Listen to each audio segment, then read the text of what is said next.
Hi everybody, welcome to the stage. My name is James Pierre and today we are very happy and excited to welcome in our show the Committee of the Black History Month. Welcome Co-Chair Catherine Hennis-Sank and as well as Co-Chair Ms. Garrison. Yes. First, let me start with you. Tell us about the conception of the committee, where that idea came from.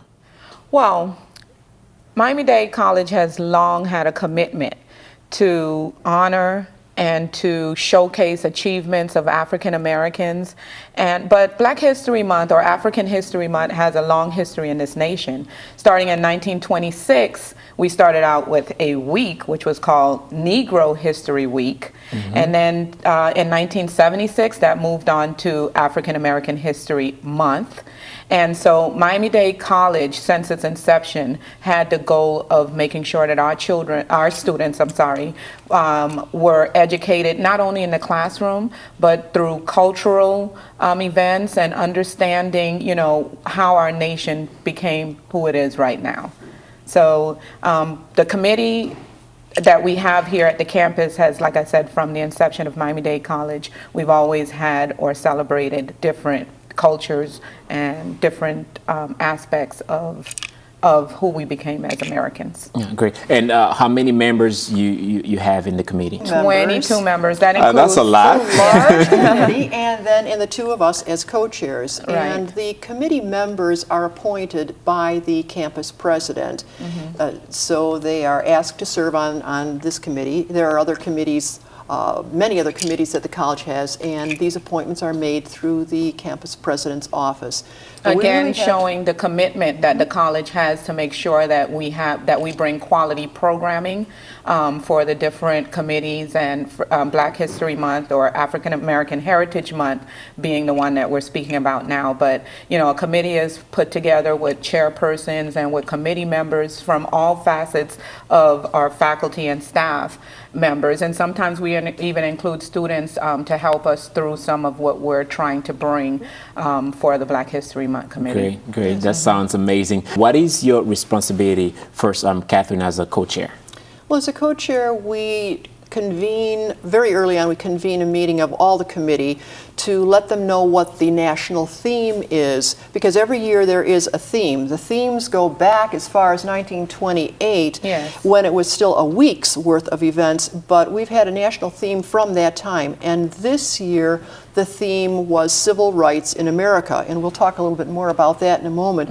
But we present this theme to the committee. We do brainstorming to try to get ideas as to how we can present this theme, communicate it through all of the events that we're going to have. And then we ask for committee members to take charge of a particular event so that they can be the one or the ones who see that event through from the beginning through the end. And that involves logistics, work orders, everything that they have to do. So the two of us serve as, we would say, the administrators of the committee, in the sense that we make sure that, that the events or the programming is in line with what the college vision is.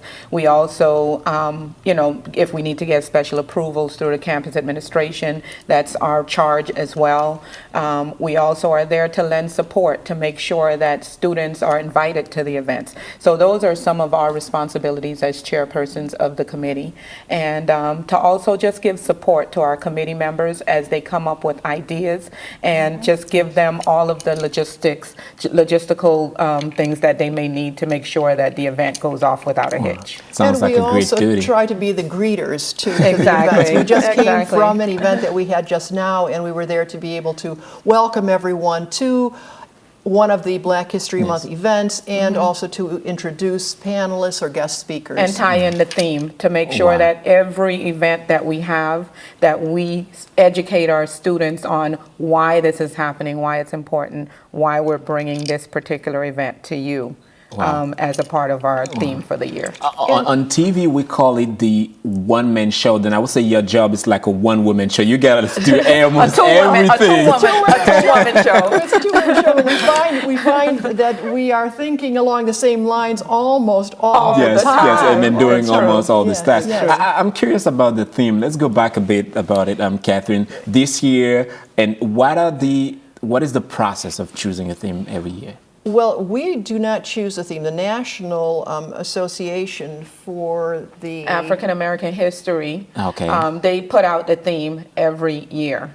And so we try our best to stick to those themes that they present on a national platform, because not only that, the president every year, every president actually acknowledges the importance of African American History Month, and also charges the country, the nation, librarians, educational institutions, religious institutions. He actually charges us every year to look at the theme and to make sure that we're bringing quality information as it relates to a historical standpoint on African American history to our nation, because that's important. Wow. And something about this year's theme, because it was civil rights in America, most of the time people think immediately of the Black History Movement. And yes, while that is correct, especially for Black History Month, what we found was it embraced a much larger understanding of human rights, the civil rights of many groups. And that's why we've also had people who have said the Black history, or the civil rights of the Black movement gave power, a springboard, and empowered other groups to also present their request for their rights. So we had immigration, the Hispanic rights, gay and lesbian rights, and and civil rights. When you really look at it, if you really were to strip a lot of it down, it's just about human rights. And so people, African Americans back in the civil rights movement was demanding equal treatment under the law.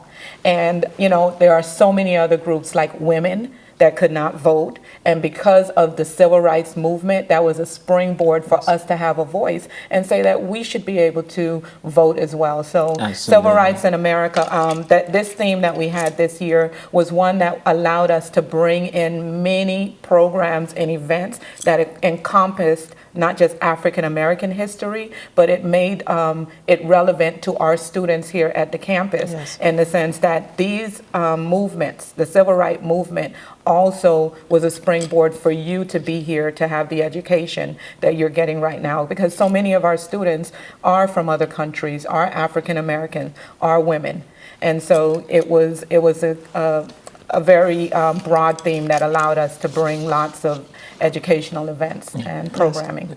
Without any anticipation, I know that we're running out of time. What should we expect next year for the Black History Month? Okay, next year is going to be really exciting because we already know the national theme. It is a century of Black life, history, and culture. So get ready for a wonderful month full of events. Because that is yet another broad theme that we can look at music, we can look at culture, we can look at how African Americans shaped the nation into where we are right now, because it's been embedded, it's been ingrained into our current culture as a nature. As a nation, I'm sorry. Great, as a nation. Catherine, as well as Shemaine, thank you so much for being with us. It's really interesting. Our pleasure. Thank you. Yes. Thank you. Stay with us. Next, we're going to have the North Campus Gospel Fest Committee. You're watching The Stage.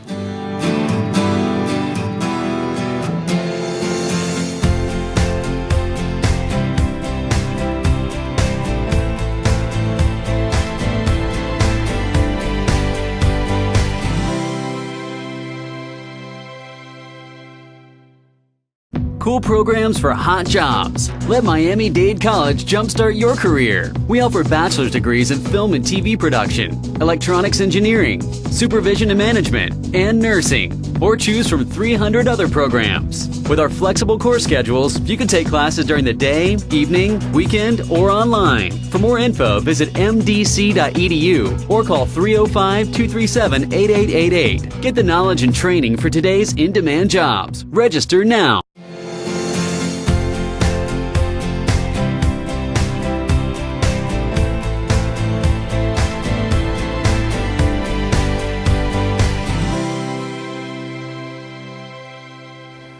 Welcome back to the stage. I'm James Pierre. We are now joined by the members of the Gospel Fest Committee for the Miami Dade College North Campus. Welcome all. Thank you. I will start with you, Teresa. Tell me about the conception of the committee, Gospel Fest Committee. Why that committee, and When was it created? The conception of the Gospel Fest Committee, it derived through one of our colleagues that was a member of the Miami Dade College Black History Committee. She was responsible for creating an event for the Black History Month. Okay. And she came up with the idea, with the vision of the Gospel Fest. And that was in 2006. So that's why from 2006 now to 2014, 8 years already. 8 years. That's correct. Wow, wow. Mark, let's take us to the mission of that committee. What is the main mission of the Gospel Fest Committee? Well, the mission of the Gospel Fest Committee is the overall committee for Black History Month. Miami Dade College has a committee designed or set up just for that particular month. The Gospel Fest is just one event that we sponsor during the month. So the Gospel Fest Committee was derived as a result of what Teresa just mentioned, one of our colleagues, Gwendolyn Smith, and we now take the committee and formulate the wonderful, exciting presentations that we have been sponsoring for the last 7 to 8 years.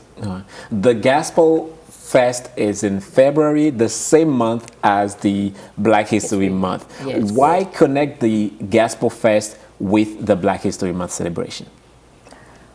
Well, why connected? Because gospel music has a rich history amongst African Americans.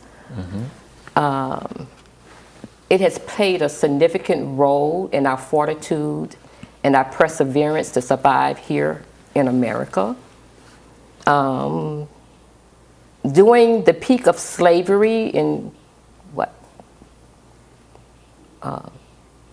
1916, when slavery was very prevalent, the slave owners stripped Africans from all of their customs, and we were forced to accept customs of the Europeans.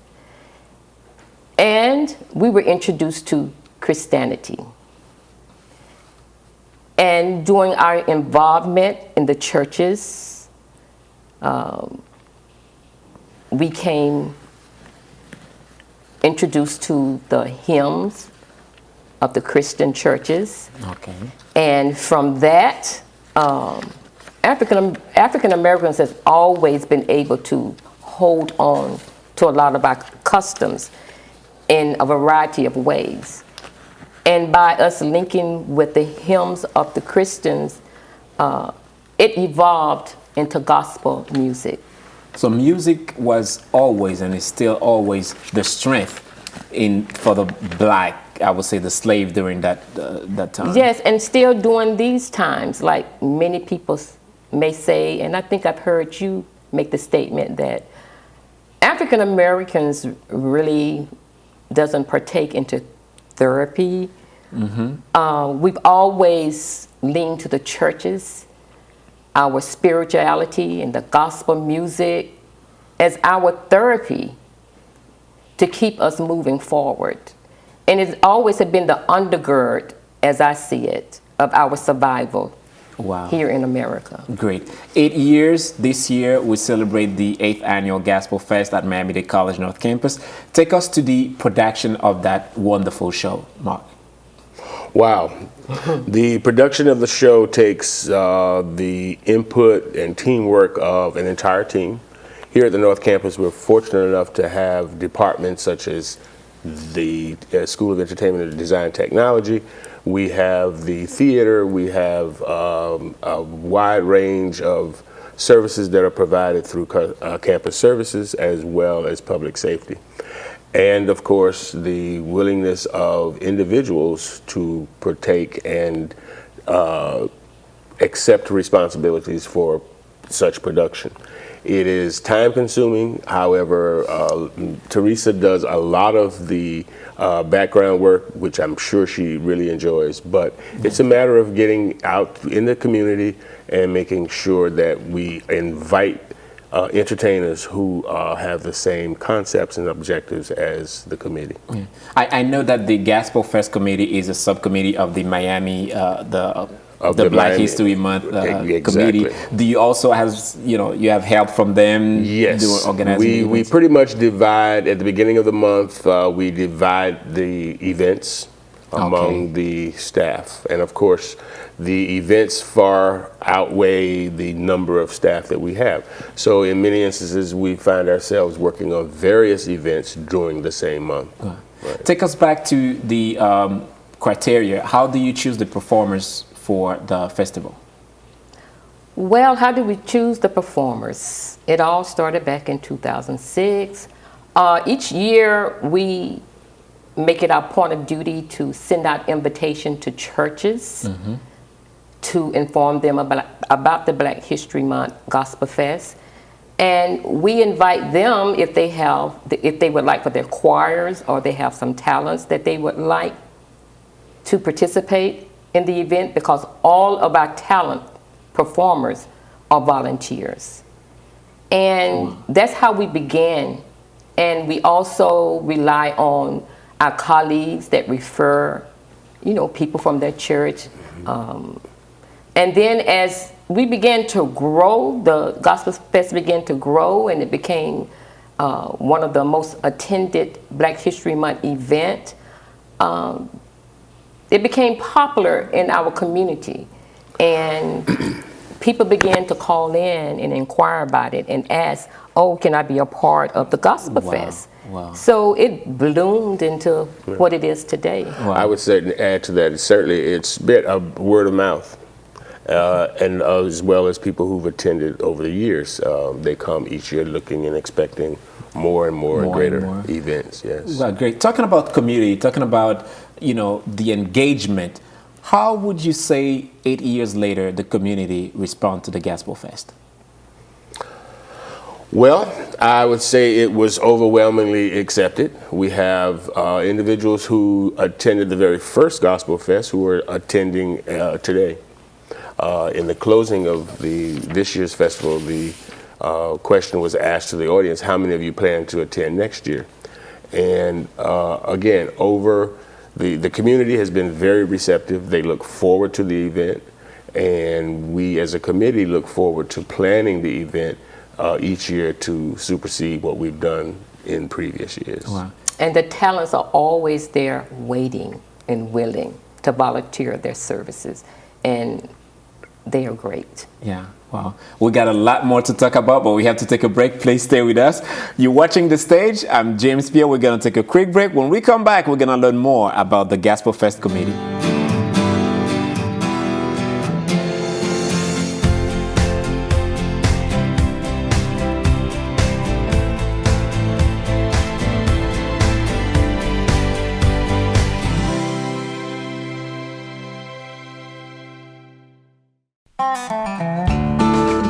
Creative minds join together at Miami Dade College. Celebrate, interrogate, practice, and more through the curriculum of Arts and Philosophy at Miami Dade College. Open your world by learning the innumerable ways in which people from every period of history and every corner of the globe process and document the human experience.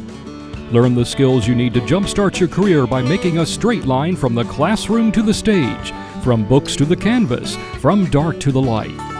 Turn your life out from the ordinary, understanding human experience and make your own statement. Arts and Philosophy at Miami Dade College. Cultural, challenging, inspiring. Register now at the Wolfson campus. A unique experience. Be part of it. Arts and Philosophy at the Miami Dade College.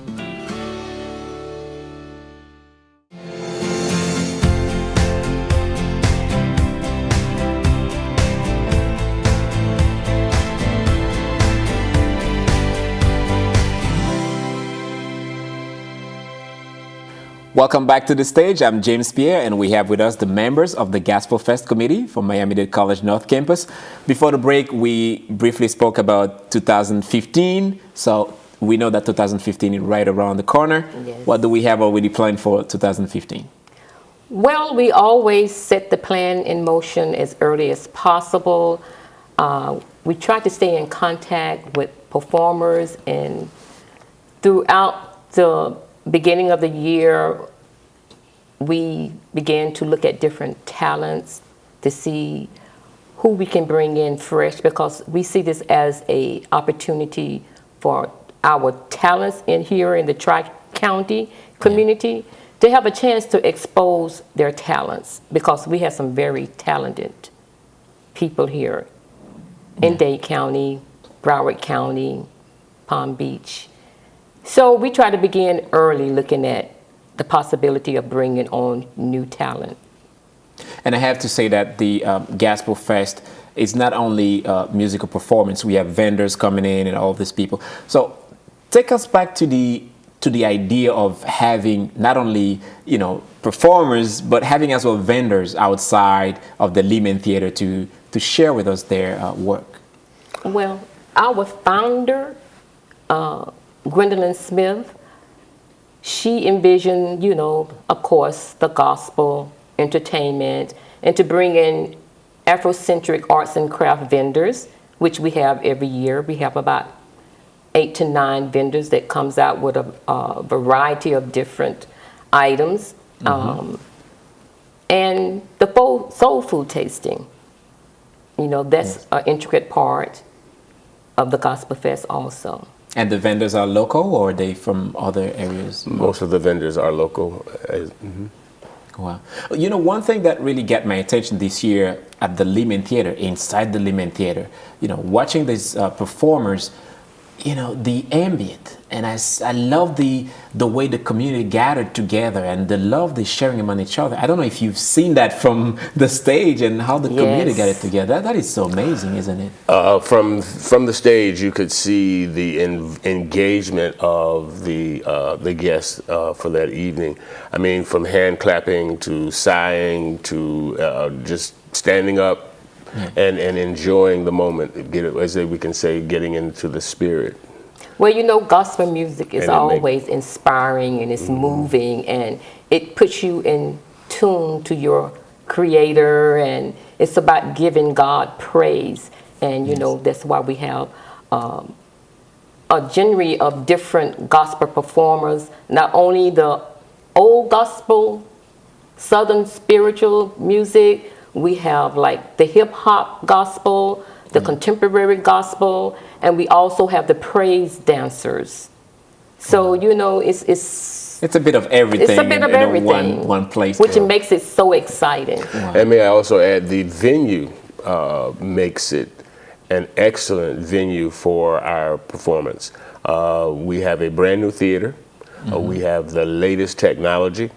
And I think with that, the facility coupled with the technology makes it for an exciting program. I have to admit that the stage really like blew me away. I was like, wow, wow. Yeah. Media services always does an excellent job, and the theater amazing. Technicians. Yes, yes. We have the whole support of the whole entire campus behind That us. is so nice. From the president down. Yes. From Let's say President I'm an Harrison artist. down. I'm watching the show right now. I would like to be part of the Gospel Fest next year. What should I do? Well, you can give us a call. Mark and I would be welcome any new talents or anyone that's interested in having a vendor booth with arts and craft. I can be contacted at 305-237-1717, and my email contact is tleflore, TLEFLORE @mdc.edu. I can be reached at 305-237-1581 or mjohnso2, that's MJOHNSO, the number 2 @mdc.edu. Wow. Teresa and Mark, thank you so much for being here with us. Thank it you is for an having honor us. to have you on the stage today. Thank Great. you. Thank you. Thank you for watching The Stage. My name is James Pierre. We'll see you next time.